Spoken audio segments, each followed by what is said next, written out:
ஒருபோதும் உனை பிரியா நிலையான உறவொன்று வேண்டும். உடல் கூட எரிந்தாலும் உன்னாமம் நான் சொல்ல வேண்டும். ஒருபோதும் உனை பிரியா நிலையான உறவொன்று வேண்டும். உடல் கூட எரிந்தாலும் உன்னாமம் நான் சொல்ல வேண்டும். நினைவிலும் நீயே என் கனவிலும் நீயே, நினைவிலும் நீயே என் கனவிலும் நீயே, நீங்காத நிழலாக வா இறைவா. ஒருபோதும் உன்னை பிரியா நிலையான உறவொன்று வேண்டும். என் உடல் கூட எரிந்தாலும் உன்னாமம் நான் சொல்ல வேண்டும்.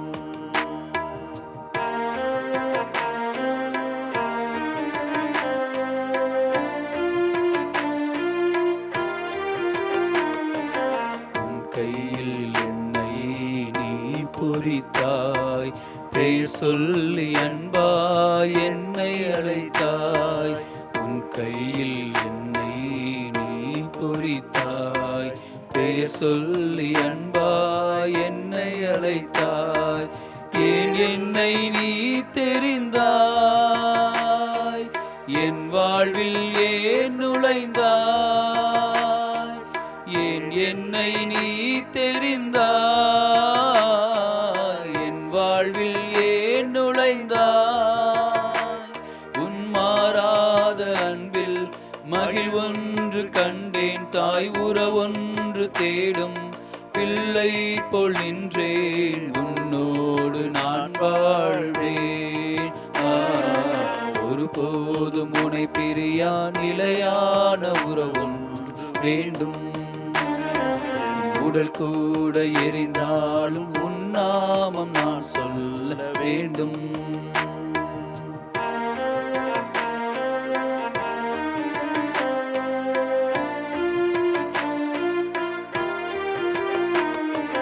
நீ தேடுமான் போல தேடி வந்தேன். நீ இன்றி வாழ்வில்லை என்றுணர்ந்தேன். நீ தேடுமான் போல தேடி வந்தேன். நீ இன்றி வாழ்வில்லை என்றுணர்ந்தேன். என்னுள்ளே வாழும் தெய்வம், என்னை நீ ஆளும் தெய்வம். என்னுள்ளே வாழும் தெய்வம், என்னை நீ ஆளும் தெய்வம். என் இயேசு நீயே, என் உள்ளம் நின்றாய். நிதம் என் பாதை முன்னே நீதானே சென்றாய். உன்னோடு நான் வாழ்வேன். ஒருபோதும் உனை பிரியா நிலையான உறவொன்று வேண்டும். என் உடல் கூட எரிந்தாலும் உன்னாமம் நான் சொல்ல வேண்டும். நினைவிலும் நீயே என் கனவிலும் நீயே, நினைவிலும் நீயே என் கனவிலும் நீயே, நீங்காத நிழலாக வா இறைவா. ஒருபோதும் உனை பிரியா நிலையான உறவொன்று வேண்டும். என் உடல் கூட எரிந்தாலும் உன்னாமம் நான் சொல்ல வேண்டும்.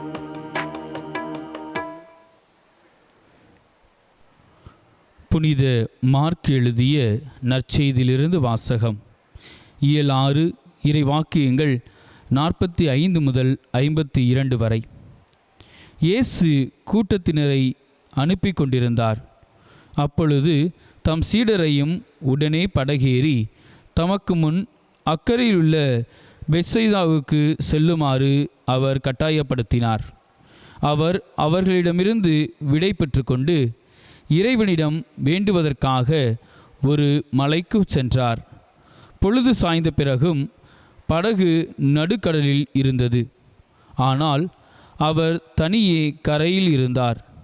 அப்போது எதிர்காற்று அடித்தது. சீடர்கள் தண்டு வலிக்க பெரிதும் வருந்துவதை கண்ட அவர் கடல் மீது நடந்து அவர்களை நோக்கி வந்தார். அவர்களை கடந்து செல்ல விரும்பினார். அப்போது ஏறக்குறைய 4ஆம் காவல் வேளை. அவர் கடல் மீது நடப்பதைக் கண்டு அது பேய் என்று எண்ணி அவர்கள் அலறினார்கள். ஏனெனில் எல்லாருமே அவரை கண்டு அஞ்சி கலங்கினர். உடனே இயேசு அவர்களிடம் பேசினார். துணிவோடு இருங்கள், நான் தான், அஞ்சாதீர்கள் என்றார். பிறகு அவர்களோடு படகில் ஏறினார். காற்று அடங்கியது. அவர்கள் மிக மிக மலைத்து போனார்கள். ஏனெனில் அப்பங்கள் பற்றிய நிகழ்ச்சியை அவர்கள் புரிந்து கொள்ளவில்லை. அவர்கள் உள்ளம் மழுங்கி போயிருந்தது. ஆண்டவரின் அருள்வாக்கு. கிறிஸ்துவே உமக்கு புகழ்.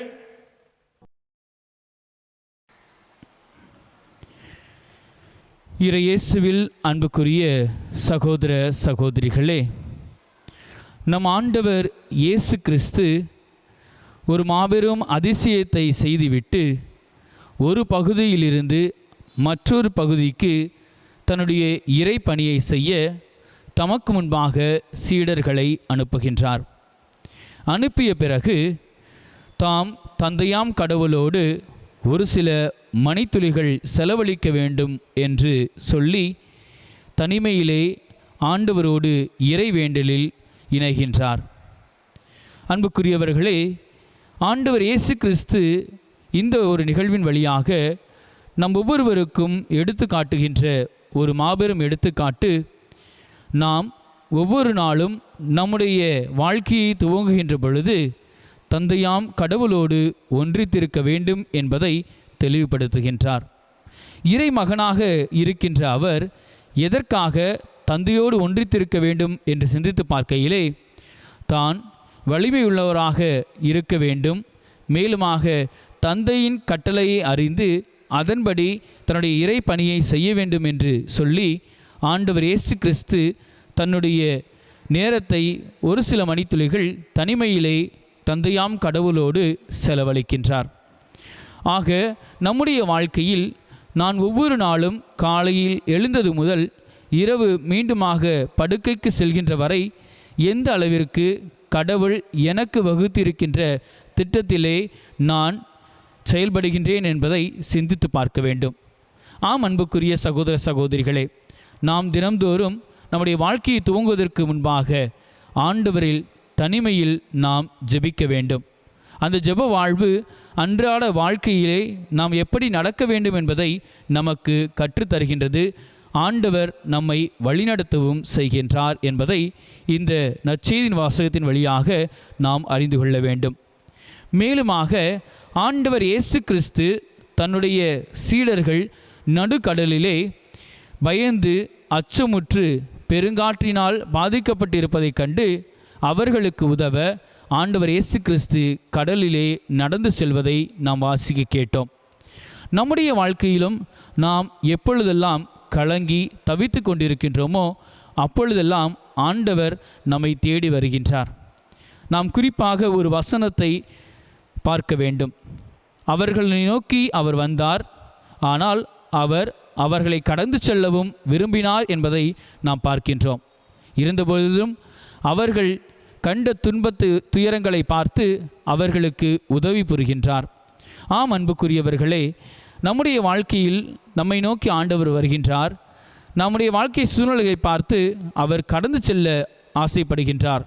ஆனால் சில நேரங்களில் நம்முடைய வாழ்க்கையிலே வருகின்ற துன்ப துயரங்களை எல்லாம் பார்த்துவிட்டு நம்மோடு இருக்க மீண்டுமாக நம்மிடம் வருபவர்தான் நம் ஆண்டவர் இயேசு கிறிஸ்து, நற்கருணை நாதர். ஆம், அன்புக்குரியவர்களே, அன்றைய தினம் ஆண்டவர் இயேசு கிறிஸ்து தன்னுடைய சீடர்களை பார்த்து துணிவோடு இருங்கள், அஞ்சாதீர்கள் என்று சொல்கின்றார். அதே வார்த்தையை நம் ஒவ்வொருவருக்கும் பரிசாக கொடுக்கின்றார். துணிவோடு இருங்கள், கலங்காதீர்கள், அஞ்சாதீர்கள் என்று சொல்லி ஒரு தைரியத்தை ஊட்டுகின்றார். நம்முடைய வாழ்க்கையில் வருகின்ற துன்ப துயரங்களை எல்லாம் அவர் எடுத்து வருகின்றார். அன்புக்குரியவர்களே, ஆனால் நான் ஆண்டவரை எப்படி பார்க்கின்றேன் என்பதையும் சிந்தித்து பார்க்க வேண்டும். இன்றைய தினம் ஆண்டவர் இயேசு கிறிஸ்து கடலில் நடந்து வருவதை பார்த்து ஐயோ பேய் என்று சொல்லி சீடர்கள் பயப்படுகின்றார்கள். ஆம் அன்புக்குரியவர்களே, நம்முடைய வாழ்க்கையில் ஒரு சில நேரங்களில் ஆண்டவர் நம்மிடம் வருவதை அறியாமலும் இருந்திருக்கின்றோம். ஆண்டவர் வருவதை அறிந்து கொள்ள வேண்டிய நேரம்தான் இந்நேரம். இதோ நம் மத்தியிலே நற்கருணை வடிவிலே இருக்கின்ற ஆண்டவர் நம்மிடம், நம்முடைய குடும்பத்திற்கு ஒவ்வொரு நாளும் வந்து கொண்டுதான் இருக்கின்றார். ஆனால் நான் அவரை எப்படி காண்கின்றேன் என்பதை சிந்தித்து பார்ப்போம். அன்புக்குரியவர்களே, இறுதியிலே நாம் அந்த நற்செய்தியிலே பார்க்கின்ற பொழுது ஆண்டவர் அவர்களுடைய படகில் ஏறுகின்றார் என்பதை நாம் பார்க்கின்றோம். ஆம் அன்புக்குரியவர்களே, நம்முடைய வாழ்க்கைக்கு வருகின்ற ஆண்டவர் நம்மோடு நம்முடைய குடும்பத்தில் இருக்க ஆசைப்படுகின்றார். ஆனால் நான் அவரை என்னுடைய குடும்பத்தில் ஒருவராக ஏற்றுக்கொண்டு என்னுடைய வாழ்க்கை பயணத்தை தொடர விரும்புகின்றேனா என்பதை சற்று சிந்தித்து பார்ப்போம். அப்பொழுதுதான் நம்முடைய குடும்பம் அவருடைய ஆசீர்வாதத்தில் எந்த ஒரு கலக்கமும் எந்த ஒரு அச்சமும் இல்லாமல் மகிழ்ச்சியோடு அவருடைய அன்பை பெற்றவர்களாக, அவருடைய அமைதியை பெற்றவர்களாக வாழ முடியும். இந்த ஒரு வரம் வேண்டி இந்த நற்கருணை வழிபாட்டிலே தொடர்ந்து ஜெபிப்போம். இறைவன் நம் ஒவ்வொருவரையும் நிறைவாக ஆசீர்வதிப்பாராக. ஆமேன்.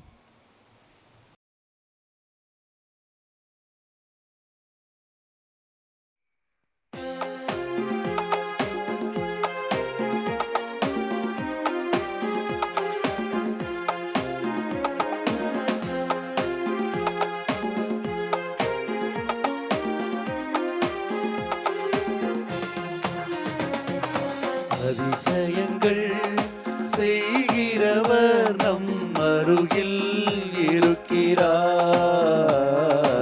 அற்புதங்கள் செய்கிறவர் என்றும் நமக்குள் வசிக்கிறார். அதிசயங்கள் செய்கிறவர் நம் அருகில் இருக்கிறார். அற்புதங்கள் செய்கிறவர் என்றும் நமக்குள் வசிக்கிறார்.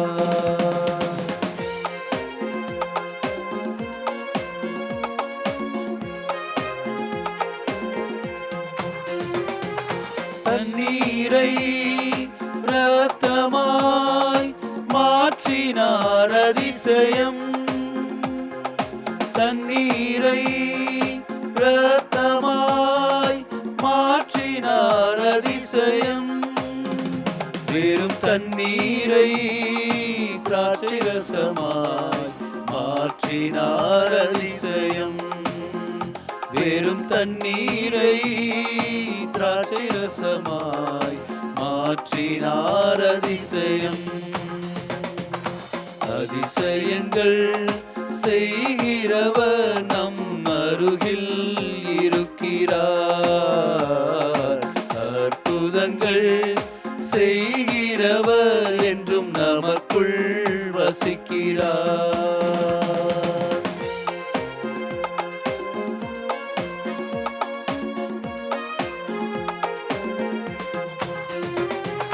செங்கடலை இரண்டாக பிரித்திட்டார் அதிசயம். செங்கடலை இரண்டாக பிரித்திட்டார் அதிசயம்.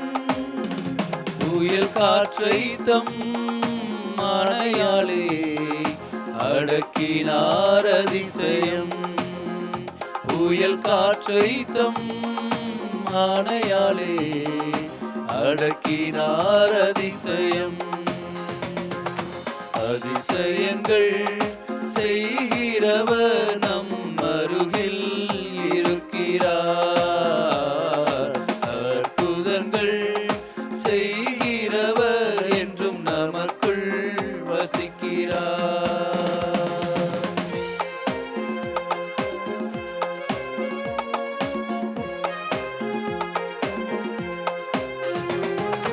குருடருக்கும் செவிடருக்கும் சுகம் தந்தார் அதிசயம்.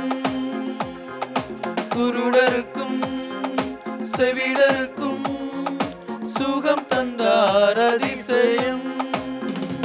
ஒரு சொல்லாலே மரித்தோரை எழுப்பினார் அதிசயம். ஒரு சொல்லாலே மரித்தோரை எழுப்பி நீட்டினார் அதிசயம். அதிசயங்கள் செய்கிறவர் நம் அருகில் இருக்கிறார். அற்புதங்கள் செய்கிறவர் என்றும் நமக்குள் வசிக்கிறார்.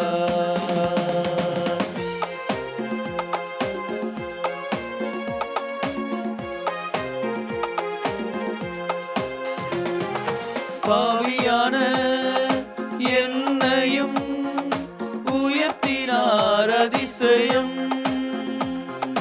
பாவியான என்னையும் உயர்த்தினார் அதிசயம். ஏழை என் மீது நேசக்கரம் நீட்டினார் அதிசயம். ஏழை என் மீது நேசக்கரம் நீட்டினார் அதிசயம். அதிசயங்கள் செய்கிறவர் நம் அருகில் இருக்கிறார். அற்புதங்கள் செய்கிறவர் என்றும் நமக்குள் வசிக்கிறார். அதிசயங்கள் செய்கிறவர் நம் அருகில் இருக்கிறார்.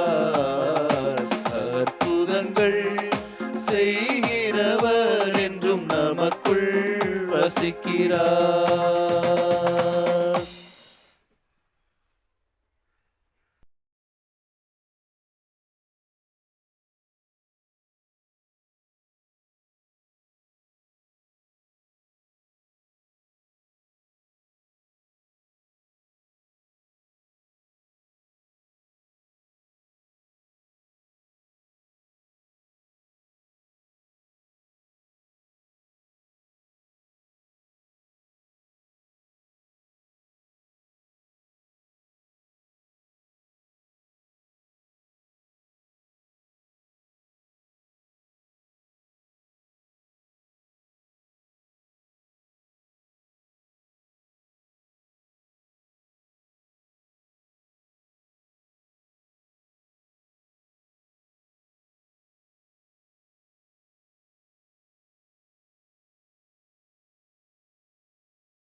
நாமத்தை தாழ்ந்து பணிந்து ஆராதிப்போம். பழைய நியம முறைகள் அனைத்தும் இனி மறைந்து முடிவு பெறுக. புதிய நியம முறைகள் வருக.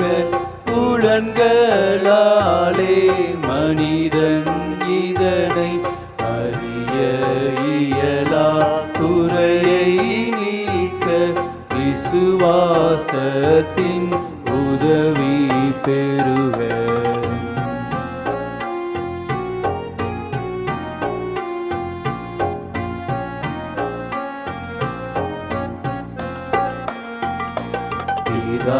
பிதாவர்க்கும் சுதன் இவர்க்கும் புகழ்ச்சியோடு வெற்றியார்க்கும் மீட்பின் பெருமை மகிமையோடு வலிமை வாழ்த்து யாவுமாக. இருவரிடமாய் வருகின்றவராம் தூய ஆவியானவர்க்கும் அளவில்லாத சம புகழ்ச்சி என்றுமே உண்டாக.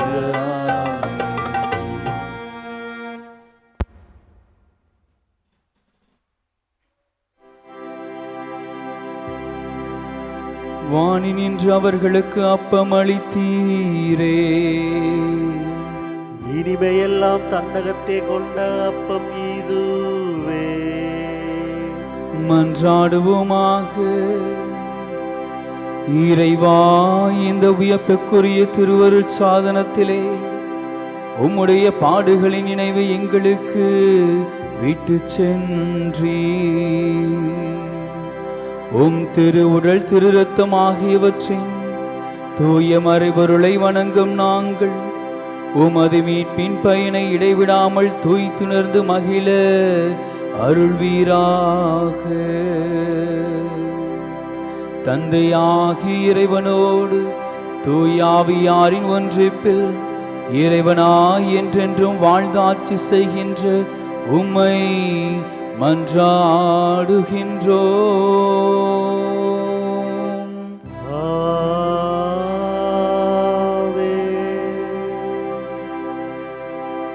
அனைவரும் தலைவணங்கி இறைவனின் ஆசிரை பெறுவோம்.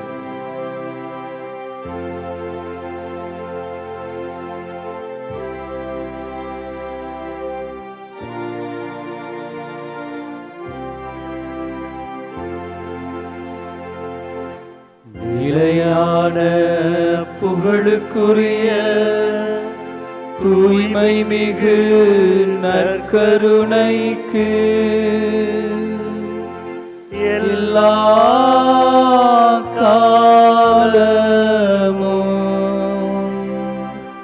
ஆராதனையும் புகழும் மாட்சியும் உண்டாக